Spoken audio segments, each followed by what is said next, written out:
కూరగాయలు భగ్గుమంటున్నాయి. ఏది పట్టుకున్నా కిలో 100ను టచ్ చేసేస్తోంది. 500 నోటు బయటకు తీస్తే చేతి నిండా ఏమీ కూరగాయలు రావట్లేదు. ఇది ఒక ఆల్టర్నేటివ్ ఉంది కదా అని చెప్పి కోడిగుడ్డు వైపు వెళదామని అనుకుంటే అది కూడా టచ్ మీ నాట్ అంటోంది. తెలుగు రాష్ట్రాల్లో ఇప్పుడు కోడిగుడ్డు కొండెక్కి కూర్చుంది. చురుకైన చవకైన పౌష్టికాహారం కదా అని చెప్పి ఓ 4 గుడ్లు తెచ్చుకొని ఉడకేసుకుందాము అనుకుంటే మధ్యతరగతి కుటుంబాలకు అది కూడా ఇప్పుడు అందను పొమ్మంటోంది.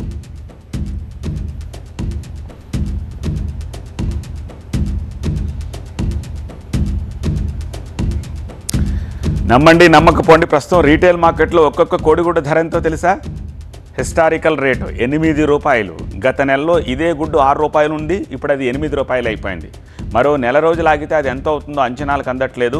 రోగ నిరోధక శక్తి పెరుగుతుందని రోజుకొక గుడ్డు తినడం అలవాటుగా మార్చుకోవాలని ఓ పక్క డాక్టర్లు చెప్తూ ఉంటారు. కానీ కోడిగుడ్డు ధరలు మాత్రం అందుబాటులో లేవు. హైదరాబాద్ మార్కెట్లో 100 గుడ్ల ధర 645 రూపాయలు. రవాణా ఖర్చులు గట్రా కలుపుకుంటే రీటైల్ మార్కెట్లో ఒక్కొక్క గుడ్డు 8 రూపాయలు పలుకుతోంది. సడన్గా గుడ్డు ధరలు ఎందుకు పెరిగినట్టు అది కూడా చూద్దాం. రూపాయలు కొనేవాళ్ళం అండి, ఇప్పుడు 7-8 రూపాయలు పడుతుంది. చికెన్ రేటు పోయినా అది ఎక్కువనే ఉంది. ఇంతకుముందు ట్రైలు 2 ట్రైలు తీసుకుపోయేది, రోజుకు ఒక గుడ్డు తినిపించేది బాబులకు. ఈరోజు వారానికి ఒకటి తినిపిస్తున్నాము. ఈ కూరగాయల రేట్లు కొనలేక ఈ ఎగ్ అన్న పెడదాం చూస్తే ఎగ్ రేట్లు కూడా 8 రూపాయలకు ఒక ఎగ్ పడుతుంది. ఇవి నిత్యావసర వస్తువులు చాలా పెరిగిపోయినాయి. కోడిగుడ్లు ఇంతకుముందు వారానికి ఒక 3-4 సార్లు తినేది, ఇప్పుడు వారానికి 2 సార్లు తినాలన్నా భయం అవుతుంది. 8 రూపాయలు కోడిగుడ్డు. ఇప్పుడు ఇంట్లో 6 ఉన్నాము, 6 గుడ్లు తీసుకున్నా కానీ 40-45 రూపీస్ అవుతుంది. ఇంతకుముందు 30 రూపాయలు అయిపోయింది. 5 గుడ్లు తీసుకుంటే 30 రూపాయలు అయిపోయింది. ఇప్పుడు 45-50 రూపీస్ దాకా అవుతుంది దీనికి గుడ్లకు. గుడ్లు ఇంతవరకు కూరగాయలు తీసుకొని కూరగాయలకు రేట్లు పెరిగినాయి. ఉల్లిగడ్డ గుడ్డ వండుకుందామంటే ఆ గుడ్లు ఉడకంగా ఇంతకుముందు 5-6 పోయినాయి, ఇప్పుడు 8-7 దాకా వచ్చింది. ఏం తింటావు కూరగాయలు? ఇంకా ఏది కొనకుండా అయింది, ఏది తినకుండా అయింది. మేము చేసే కష్టానికి కూరికి ఆ గుడ్డు ఎడ తెచ్చి పెడతలేము. ప్రధానంగా వింటర్ సీజన్ కావడంతో వేడెక్కింది కోడిగుడ్డు ధర. ఎందుకంటే కోడిగుడ్డుకు శరీరంలో ఉష్ణాన్ని పెంచే స్వభావం ఉంది. చలికాలం కావడంతో పౌష్టికాహారమైన గుడ్డును తిని తీరాలనే అవగాహన కూడా పెరిగింది జనంలో.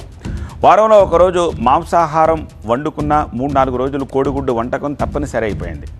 ఈ మాంసము కూరగాయల ధరలు పెరగడం మరో కారణం కూడా.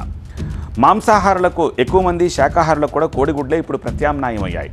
చలికాలం కనుక నార్త్ ఇండియాలో గుడ్ల వినియోగం అమాంతం పెరిగింది. తెలుగు రాష్ట్రాల నుంచి ఎగుమతులు కూడా భారీగా పెరిగాయి. ఇటీవల ఆంధ్రప్రదేశ్, తెలంగాణలో అంతుబట్టని వ్యాధులతోటి పెద్ద మొత్తంలో కోళ్లు చనిపోయి ఆ గుడ్ల ఉత్పత్తి కూడా తగ్గింది. దీంతో సహజంగానే కోడిగుడ్ల ధర కొండెక్కిందంటోంది పౌల్ట్రీ పరిశ్రమ. ఒక్కొక్క గుడ్డు ధర 8 రూపాయలు దాటిపోవడంతో కొనుగోళ్లు తగ్గి వ్యాపారులు గగ్గోలు పెడుతున్నారు. ఇంకా పెరిగి 10 రూపాయలకు చేరొచ్చన్న అంచనాలు కూడా బెంబేలెత్తిస్తున్నాయి. రేట్లు కూడా బాగా పెరిగినాయి ఫారం వాళ్ళకి, ప్లస్ లేబర్ ఛార్జీలు బాగా పెరిగినాయి, ప్లస్ ఈ చలి తీవ్రంగా ఉంది కాబట్టి ఎగుమతి పోవడం వల్ల మనకు తెలంగాణలో రేటు బాగా పెరిగిపోయింది. ఇక్కడ ప్రొడక్షన్ కూడా తక్కువ ఉంది. అక్కడి నుంచి బండ్లు వచ్చి ఇక్కడి నుంచి తీసుకొని పోతున్నాయి, దానివల్ల రేటు బాగా పెరిగిపోయింది. సేల్స్ తగ్గింది. ఇక్కడ అమ్మటానికి కూడా ఇప్పుడు మనం 50-60 టేలు 100 టేలు పోయేది 30-40 టేలే పోతున్నాయి గుడ్లు. సేల్స్ అనేది ఇప్పుడు 4 గుడ్లు తీసుకునే కాడ 2 గుడ్లే తీసుకోగలుగుతారు ఇప్పుడు వాళ్ళు. కస్టమర్లు కూడా రేట్లు వామ్మో అని ఆ గుడ్ల రేట్లు ఇంత పెరిగినాయి అనేది మా మీద కోపపడటం జరుగుతుంది. అది దానాలు రేట్లు పెరిగినాయి.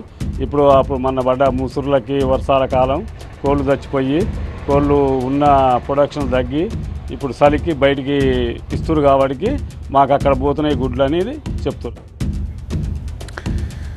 కోడిగుడ్ల ఉత్పత్తిలో దేశంలోనే మొదటి 2 స్థానాలు తెలుగు రాష్ట్రాలవే. ఉత్పత్తిలోనే కాదు, వినియోగంలో కూడా మనమే టాపు. తెలంగాణలో రోజుకు దాదాపు 3 కోట్ల గుడ్ల ఉత్పత్తి అయితే అందులో 2 కోట్లకి పైగా కోడిగుడ్లు ఇక్కడే అమ్ముడైపోతున్నాయి. ఇప్పుడు ధరలు పెరగడంతో మోస్ట్ ఎఫెక్టెడ్ స్టేట్స్ కూడా మనమే అయిపోయాయి మరి.